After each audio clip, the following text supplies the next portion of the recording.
É possível ser cristão e maçom ao mesmo tempo? A resposta é... Seja bem-vindo ao Teologia EATRE, Teologia para a Vida. Eu quero ajudar vocês a entender a diferença entre a maçonaria e o cristianismo nesse vídeo aqui. Muita gente tem questionado o fato de pastores serem maçons, né? E eu vejo que há pouca informação sobre a maçonaria e muitos cristãos estão adotando a maçonaria sem saber das diferenças que há entre as duas comunidades, vamos dizer assim, a comunidade maçônica e a comunidade cristã. Esse vídeo, ele surgiu porque vocês pesquisam muito esse tema aqui dentro do canal, e aí eu vi a oportunidade de a gente falar sobre as diferenças e ajudar alguns cristãos a entender o porquê a maçonaria é incompatível com o cristianismo. Para falar sobre isso, eu quero tratar sobre 4 tópicos principais a respeito da maçonaria. São eles: o Gadu, a loja celestial, o conhecimento secreto da maçonaria e o universalismo religioso que há dentro da maçonaria. Então eu vou comparar um pouco disso com o Deus verdadeiro, com a religião cristã, e você vai entender o porquê um cristão não deve ser maçom. E se ele é maçom, ele deve largar a maçonaria, né, e continuar sendo cristão, se ele for cristão de verdade, tá? É verdade que a maçonaria colaborou com o protestantismo, tá? É uma verdade que não tem como mudar, isso aí eu não posso negar. Os maçons alugavam templos para a maçonaria, já falei sobre isso. Os maçons alugavam templos para os cristãos. Já falei sobre isso no vídeo anterior, mas essa não é a questão hoje, beleza? Então eu não vou responder perguntas sobre isso. A questão hoje é essa: não tem como um cristão ser maçom. Essa é a questão, beleza? Então, vamos pensar aqui primeiro no Deus primordial. A maçonaria tem um Deus primordial e o cristianismo também tem. Na maçonaria, o Deus primordial é o que eles chamam de Gadu, né? Gadu significa grande arquiteto do universo. Pessoal, parei aqui na edição para lembrar vocês de curtir o vídeo e se inscrever no canal se é a primeira vez que você está chegando. Eu tô até sem óculos, estou editando sem óculos aqui. Parei na hora de editar mesmo. Então, curte o vídeo, se inscreve no canal, assista o vídeo todo, cara. O vídeo está muito bom. Eu tô gravando isso depois de ter editado. Eu percebi que eu não pedi vocês para se inscrever e nem curtir o vídeo. Então, faça isso para colaborar com o canal. Tá vendo esse link aqui, ó? Esse link aqui é do apoia-se do canal. Ninguém apoia o canal até agora, entendeu? Mas é uma chance de colaborar ativamente para o canal. Pra vocês terem uma ideia, gravar um vídeo como esse tem gastos, né? Eu tenho computador, tenho software, eu tive que pagar até o editor agora, eu tenho que pagar tudo. Eu preciso de ajuda para a gente continuar fazendo esse tipo de trabalho que você está assistindo aqui no YouTube, né? Então, se você puder, colabore, cara. Entra aqui no link, tá na descrição também, colabore. Como a maçonaria foi fundada inicialmente por construtores, eles colocaram esse nome à divindade primordial deles. Há uma ideia, pessoal, comum de que esse Gadu é o mesmo Deus da Bíblia, né? Eles falam isso, né? Na realidade, a ideia certa é: todos os deuses levam ao Deus primordial, né? Ou como se diz no liberalismo, todos os caminhos levam a Deus, no liberalismo teológico, tá? Então essa ideia de que Gadu, o grande arquiteto do universo, é o Deus da Bíblia, ela cai por terra quando você observa o contexto da maçonaria e quando você estuda a história do contexto da maçonaria. Por exemplo, o Gadu, ele é uma ideia muito vaga, né, sobre Deus. E na realidade eles deixam vaga porque cada membro tem a sua própria religião e cada religião vai determinar o que é o Gadu. Então olha só, já começa por aí. O Deus bíblico, ele não é vago como o Gadu na maçonaria. E aliás, a maçonaria, ela tem todo aquele estilo egípcio, né? Ela mistura a cultura egípcia com outras filosofias místicas também, e aquilo deixa a gente cismado, né? Como é que uma religião, uma sociedade, que é basicamente uma mistura de culturas filosóficas, mas bem forte na religião egípcia, vai adorar o Deus da Bíblia? Como que isso vai acontecer? E isso não acontece de fato. Na religião egípcia existe um Deus que se chama Ptah. Eu vou falar o nome dele errado, né? O Ptah, ele é o arquiteto divino do cosmo. Entendeu? Grande arquiteto do universo, arquiteto divino do cosmo. E a gente também tem na religião egípcia o Ra, né, que fala. O Ra é o Deus criador. Olha só, embora seja parecido com o termo de Yahvé, esse é outro Deus, é um Deus diferente. O cristianismo reconhece como falso Deus. O Ptah e Ra não é igual ao Deus Yahvé da Bíblia, entende? Então quando os maçons falam do grande arquiteto do universo, na sua cabeça é você que muda para Yahvé, porque na realidade ele está mais para um Deus egípcio do que para Yahvé. É só você que não percebeu. Só você observar todo o desenho da loja, né? Todos os símbolos, você vai perceber que Gadu não é uma divindade exatamente universal, não. Isso, é claro, foi muito cômodo para aceitar pessoas de outras religiões, né? Mas ele não é exatamente um Deus universal, não. Ele é uma divindade egípcia e mística, né? Você que não percebeu ainda. Ou seja, por mais que se afirme que Gadu é a representação do Deus único e elementar da Bíblia, para toda a religiosidade maçônica, ele é um Deus pagão, beleza? As diferenças entre Gadu e Yahvé são muito grandes, né? Eu trouxe só 3 aqui para você entender mais ou menos. Por exemplo, o Deus Yahvé da Bíblia ele se manifesta em toda a criação. Então ele fala, os céus manifestam a glória de Deus e o firmamento anunciam as obras da sua mão. O Gadu, ele só pode ser conhecido pelos iniciados maçons. Olha só, o Gadu é mais discreto, né? Ele vai se adaptar ali à religiosidade de outras pessoas, mas ele só pode ser conhecido pelos maçons, ok? Isso já é uma diferença muito grande, né? O Deus bíblico, ele é o Deus provedor. Ele é o Deus criador e provedor de todas as coisas. Ele é o Deus que sustenta a terra. Ele sustenta as pessoas na terra. O Gadu já é um Deus materialista, focado nas conquistas materiais, na elevação espiritual e nas coisas da terra. Entende? 2 mundos diferentes, né? Nós temos aí. Além disso, o Deus bíblico, Yahvé, ele não suporta ser adorado com o nome de falsos deuses. Então, a história da Bíblia mostra que Deus ele exige uma adoração exclusiva. Ele nunca aceitaria ser adorado como Baal, por exemplo, ou como Astarte. Não, a diferença é muito grande entre Gadu e o Deus da Bíblia.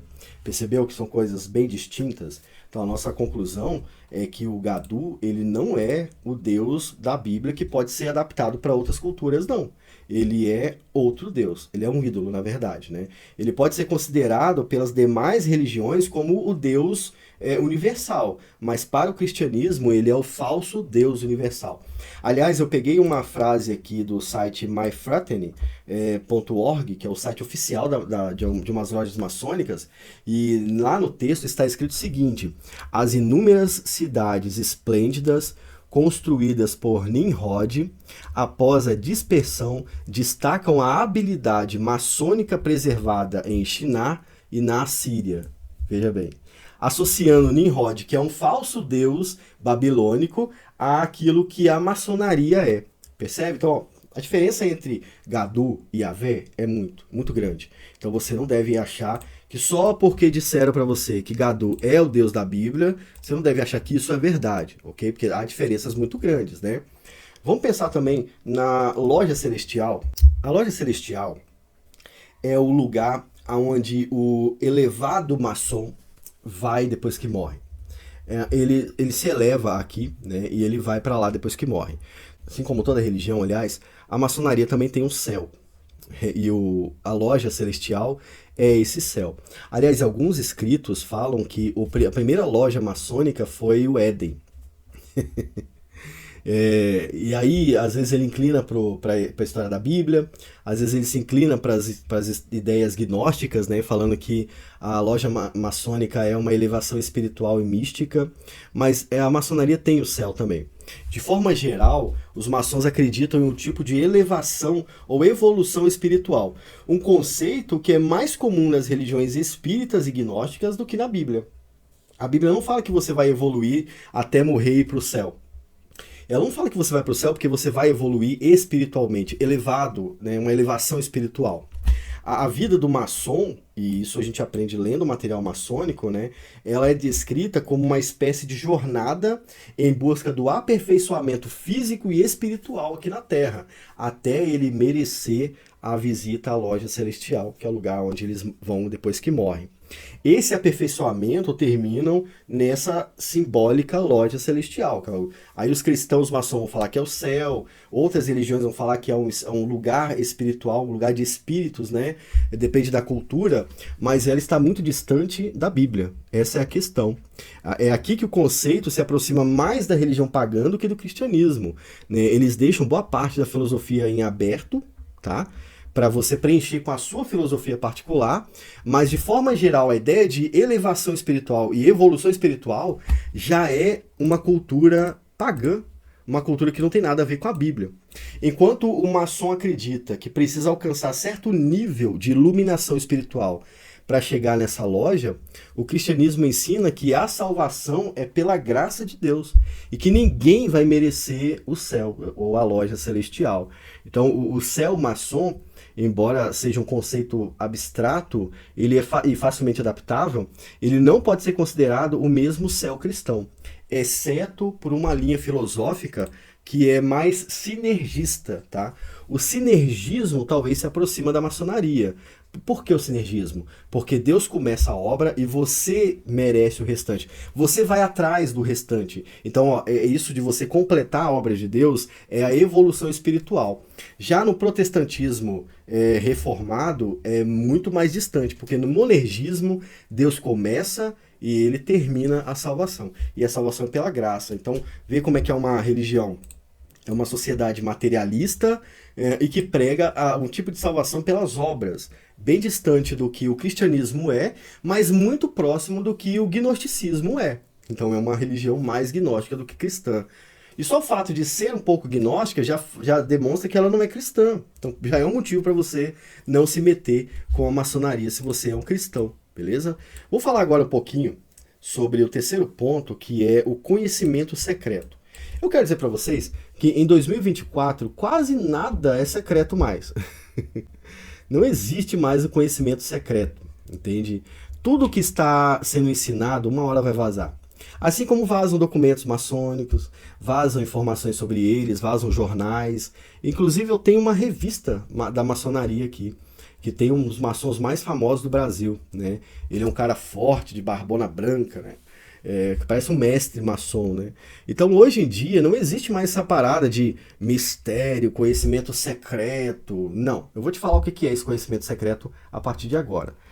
A progressão espiritual na maçonaria acontece pela iluminação da mente em relação aos escritos antigos da maçonaria, aos símbolos da maçonaria, à compreensão dos rituais, entende? Em outras palavras, o maçom que é mais iluminado, ele é melhor do que todo mundo, mas essa iluminação é restrita àquilo que eles mesmos ensinam, entende? E eles acham que tem a iluminação completa de todas as coisas, né? O maior problema dessa ideia de iluminação, de conhecimento super secreto, né? Tem que ser nível 32, 33, né? Se você não for nível 32, você não vai entender o que o cara do início sabe. Na real, hoje o nível 1 já pode comprar um livro e descobrir tudo. Mas eles têm essa ideia de evolução lá dentro, né? Uma hierarquia. E essa hierarquia é com base no nível de conhecimento, que seria secreto. O nível 1 não sabe o que o nível 2 aprendeu. O nível 33 é o cara, ele é o deus do maçom. Então ele sabe muito mais que todo mundo. Nada! Você pode comprar o livro deles e aprender tudo, no nível 1 ainda. Mas o problema disso tudo é que isso abriu portas para religiões pagãs voltadas ao misticismo e às práticas que poderiam ser facilmente condenadas pela própria justiça humana. Muito do conhecimento secreto não deveria ser um conhecimento, deveria ser censurado de fato, tá? Nós temos ali, por exemplo, um conhecimento secreto que ficou visível para todo mundo, são as pedras da Geórgia, né? As pedras da Geórgia contêm um plano de erradicar quase todo mundo do planeta, escrito por um maçom, baseado no escrito de maçom. Olha só, esse conhecimento secreto aí, ele é meio estranho, não é? Eu acho que ele deveria ser meio que riscado, na verdade. E outra, isso é só um pedaço do conhecimento secreto. Mas a ideia de que alguma coisa precisa ser revelada por outro mestre maçom, que não pode ser revelado, né, para qualquer pessoa, ela é contrário à igreja cristã. Ela é contrária ao cristianismo. Essa é a verdade, tá? No século I e II, isso já aconteceu na história. Os gnósticos faziam com que os membros das igrejas adotassem as suas práticas religiosas em busca de uma elevação espiritual. Isso já aconteceu. A mesma coisa que acontece dentro da maçonaria. E claro, lá é um ambiente para essas coisas, então não estou condenando isso lá, porque é assim que funciona lá. Só estou querendo dizer que para o cristão é inviável participar disso, tá bom? Deixa eu contar um pouco da história a respeito dos gnósticos lá do século II. Eles iam na igreja, seduziam os membros com um autoconhecimento, provavelmente eles tinham uma forma de falar muito acadêmica, né? E muito bonita, talvez, ou poética, e eles seduziam os crentes. E o que Irineu de Leão escreveu, Irineu de Leão, Contra as Heresias, se você quiser se aprofundar nisso, é que eles seduziam com essas palavras bonitas e levavam eles para encontros secretos, de conhecimento secreto, muito parecido com o que a maçonaria faz hoje, aliás, né? Só que depois disso, aquele crente abandonava a igreja e virava um gnóstico de fato. Era isso que acontecia. O maçom, ele repete a mesma coisa que os gnósticos faziam no primeiro e segundo século, e isso já faz com que você entenda que não tem como ser gnóstico ou maçom e cristão ao mesmo tempo, porque os apóstolos condenaram essa prática. No fundo, o segredo que os gnósticos tinham, e que é também parte do segredo maçom, porque eu tenho revistas aqui maçônicas que falam sobre isso, eu tenho revista maçom ensinando coisas místicas, ensinando ocultismo até dos Rosa Cruzes, né? Parece que eles estão meio que envolvidos. Eu tenho esse material em casa. O conteúdo da gnose é uma religião mística. Basicamente isso. O gnosticismo era uma religião mística, e quando você vai avaliar a cultura do movimento maçom, ela é basicamente uma imitação da cultura gnóstica mística também, da religiosidade. Por isso que tem o Gadu. O Gadu também está presente no gnosticismo. Ele é o deus primordial no gnosticismo, entende? E também está presente na religião egípcia e tudo mais, né? Como eu disse a vocês. Então, basicamente, isso mostra que a maçonaria, ela é uma outra religião, mesmo que eles falem, e eu entendo que eles se reconheçam como uma fraternidade, né? Mas, basicamente, essa fraternidade é uma outra religião, beleza? Para encerrar, eu quero falar para vocês sobre o universalismo religioso. Quando eu falo universalismo religioso, eu estou dizendo sobre o fato de acreditar que todos os deuses são o mesmo Deus, que todas as religiões levam ao mesmo Deus, como os maçons costumam acreditar. Talvez esse seja o maior problema, né? E seja a abertura de outras religiões. Pode ser que isso tenha feito com que a maçonaria se afastasse tanto do que era no início, né? Os maçons, depois de um tempo, passaram a escrever até textos revelados. Eu tenho um texto ali que parece que foi revelado por um espírito, né? E talvez em certo momento da história isso tenha se filtrado dentro da religião maçom. Creio que depois do século XVIII que ela tenha mudado. Se você quiser me melhorar essa informação, bota nos comentários aqui. Mas esse é o maior problema, porque isso abriu a maçonaria para religiões contrárias ao cristianismo. Contrárias a tudo, na verdade, não só ao cristianismo. Mas é uma coisa interessante que é muito ilógico que uma sociedade que venera o conhecimento e a sabedoria, que para o maçom, o conhecimento e a sabedoria são importantes, né? Aliás, para o gnosticismo também, né? A deusa lá do conhecimento é a famosa Sofia. Então, para o gnosticismo, o conhecimento também era importante. Mas é muito interessante que pessoas que valorizam a revelação da verdade e do conhecimento aceitem verdades contrárias umas às outras como verdade única. E isso acaba acontecendo nesse universalismo religioso. Na maçonaria, todas as religiões apontam para Gadu, né, para o grande arquiteto do universo. Mas uma religião não aponta para o mesmo Deus. Às vezes elas disputam o mesmo Deus. E para eles isso é natural. É fora de lógica isso, tá? Não faz sentido. O cristianismo não reconhece outro Deus criador que não seja o Deus trino, né? E não tem como ele anexar as religiões babilônica e egípcia como a mesma religião. Isso não acontece na nossa religião. Além de não reconhecer esses outros deuses, essas outras religiões, o cristianismo claramente proíbe a interação com outros deuses. Basta ler o Êxodo 20, né?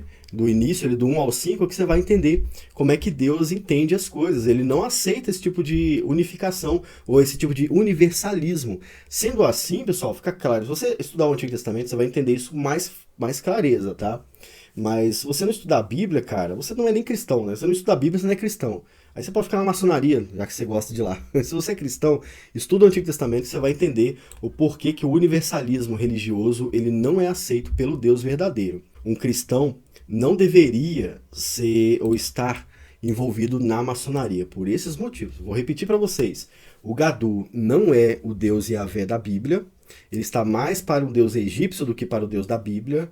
Segundo, a loja celestial, ela tem que ser merecida ou alcançada, enquanto o céu ele é oferecido pela graça de Deus. A loja celestial é alcançada pelo nível de sabedoria, que mostra um tipo de salvação pelas obras.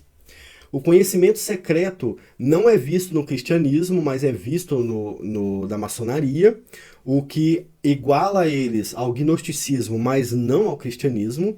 E o universalismo religioso é totalmente contrário ao que a Bíblia prega. Aliás, Deus ele estabeleceu um dia onde ele vai julgar as nações que adoram outros deuses, que é o dia que Jesus voltar. Então veja bem, se Deus entende assim, como é que um cristão vai se tornar gnóstico, vai se tornar maçom e pensar diferente disso? Não tem como, né? Não tem como isso acontecer. É por isso que a maçonaria é incompatível com o cristianismo. Fujam da maçonaria os cristãos. Você não é cristão? Não estou falando para você. Fica tranquilo na maçonaria. Isso é problema seu. Estou falando com os nossos. Falando com os meus irmãos que estão lá dentro. Fique com Deus. Até o próximo vídeo e tchau.